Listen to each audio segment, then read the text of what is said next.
Audio Jungle.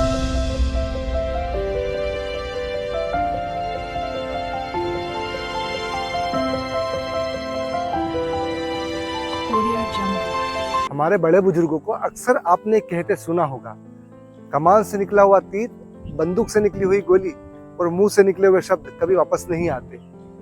जी हाँ दोस्तों, मैं हूं अनुराग चौरसिया और आप मेरे साथ देख रहे हैं लव यू जिंदगी का सीजन नंबर 2। दोस्तों आज फिर आपके सामने एक शानदार सी कहानी लेकर आया हूं। दोस्तों एक साम्राज्य था जहां पर वहां की जनता ने विद्रोह किया था। राजा को युक्ति सूझ नहीं रही थी कि किया जाए। राजा ने वहां के सबसे बुद्धिमान मंत्री को बुलाया और पूछा कि क्या किया जा सकता है। मंत्री ने कहा कि महाराज, जो विद्रोही दल का नेता है आप उसे पकड़े और फांसी पर लटका दें और यह समाचार सारे जग में फैला दें कि जो भी विद्रोह करेगा उसे फांसी की सजा दी जाएगी। उस विद्रोही दल के नेता को पकड़ा जाता है और फांसी की तैयारी की जाती है।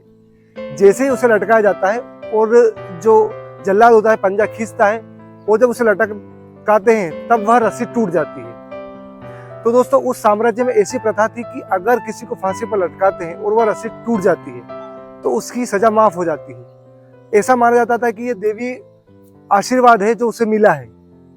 तो दोस्तों उस जो विद्रोही दल के नेता की सजा माफ होने के लिए समय होता है तो जो जल्लाद और बाकी मंत्री लोग रहते हैं वो राजा के पास जाकर सारी सूचना देते कि महाराज ऐसा ऐसा हुआ है, इस विद्रोही दल के नेता की रस्सी टूटी है और इसे हमें छोड़ना पड़ेगा। तो जो सबसे बुद्धिमान मंत्री होता है वो महाराज से पूछता है कि महाराज 2 मिनट का समय चाहता हूँ। तो महाराज बोलते बिल्कुल। तो वो वहां पे उपस्थित सभी लोगों से पूछते कि क्या क्या हुआ था, आप मुझे डिटेल में बताएं। तो बताते कि जल्लाद ने जैसे ही पंजा खींचा और रस्सी पर जब वो लटकता है तो रस्सी टूट जाती है और वो जैसे ही नीचे गिरता है तो वो बोलता है कि महाराज से एक ढंग की रस्सी नहीं ली जाती तो पूरा राज्य क्या खाक चलाएंगे। राजा भी सुन रहे होते, राजा को बड़ा गुस्सा आता है। राजा मंत्री की तरफ देखते और कहते हैं कि हमें क्या करना चाहिए।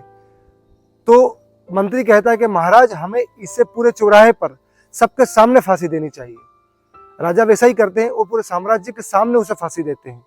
तो दोस्तों इस कहानी से हमें एक छोटी सी सीख मिलती है कि जब हमारा समय खराब हो तब हमें अपनी वाणी पर नियंत्रण रखना चाहिए, क्योंकि अगर वो सिपाही, अगर वो विद्रोही दल का नेता अगर अपनी वाणी पर संयम रखता तो शायद आज उसकी जान बच गई होती। तो दोस्तों जब भी समय विपरीत हो हमें अपनी वाणी पर कंट्रोल रखना चाहिए।